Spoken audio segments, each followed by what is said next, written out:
예, 이번에 워싱턴 상황 살펴보겠습니다. 미국 백악관은 한국의 상황에 대해서 중대한 우려 속에 지켜보고 있다고 밝혔습니다. 네, 워싱턴 연결해서 자세한 내용 알아봅니다. 정우현 특파원. 네, 워싱턴입니다. 미국 정부의 입장은 신중합니다. 바이든 행정부는 윤석열 대통령의 계엄령 선포에 대해 상황을 긴밀하게 모니터링하고 있다라고 밝혔는데요. 미 행정부 내 대표적인 한국통으로 꼽히는 커트 캠벨 국무부 부장관이 보다 구체적인 입장을 내놨습니다. 해외 순방 중인 바이든 대통령에게도 보고가 됐고 모든 급에서 한국과 소통을 시도하고 있다고도 말했는데요. 한국의 상황을 중대한 우려 속에 주시하고 있다며 이번 사태가 법에 입각해 평화적으로 해결되길 바란다고 덧붙였습니다. 캠벨 부장관은 한국과의 동맹은 철통 같으며 한국의 불확실한 시기에 한국의 편에 서 있다는 점을 강조하고 싶다고 했고요. 어떤 정치적 분쟁이든 평화적으로 법치에 부합하게 해결될 것을 전적으로 희망하고 기대한다고 덧붙였습니다. 백악관은 계엄령 선포와 관련해 한국 정부로부터 사전 통보는 받지 못했다고 밝혔습니다. 미국 정부의 전반적인 기조는 한국의 현 상황이 우려스럽지만 평화롭게 해결하기를 바라고 또 한국 정부와 면밀히 소통하겠다는 것으로 요약할 수 있습니다. 구테우스 유엔 사무총장도 대변인을 통해 상황을 매우 면밀하고 우려스럽게 지켜보고 있다고 말했고요. 유럽과 일본 정부도 이번 사태의 추이와 앞으로의 파장을 예의주시하고 있다고 밝혔습니다. 예, 그럼 미국 주요 언론들은 어떤 반응을 보이고 있습니까?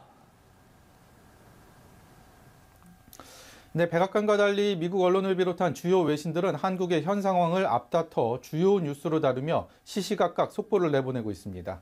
외신들은 한국이 민주화된 이후에 처음 나온 매우 이례적인 조치로 한국에서 충격적으로 받아들여지고 있다고 전했습니다. 미국 언론은 한국이 미국의 핵심 동맹국이라는 점에서 미국의 외교 안보에 미칠 영향에도 촉각을 곤두세웠습니다. 주요 매체별로 보다 자세히 짚어보면요. AP와 로이터, AFP 같은 통신사들은 긴급 기사로 타전하며 윤 대통령의 발언과 계엄사령관 임명 등을 신속히 전했습니다.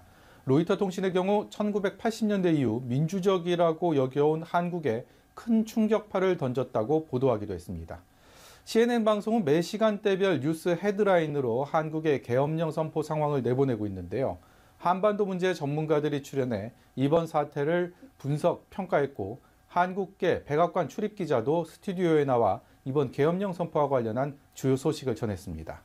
또 한국 매체를 인용해서 국회의장의 국회의 이동과 국회 출입 불가 상황 등 앞서 있었던 내용도 생생하게 보도했습니다. 신문들도 온라인 기사를 통해 신속히 대응했는데요.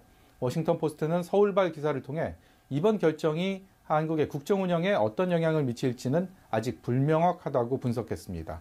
뉴욕타임스도 계엄령 선포 이후 한국 상황을 온라인 실시간 업데이트를 통해 속보로 다루고 있습니다.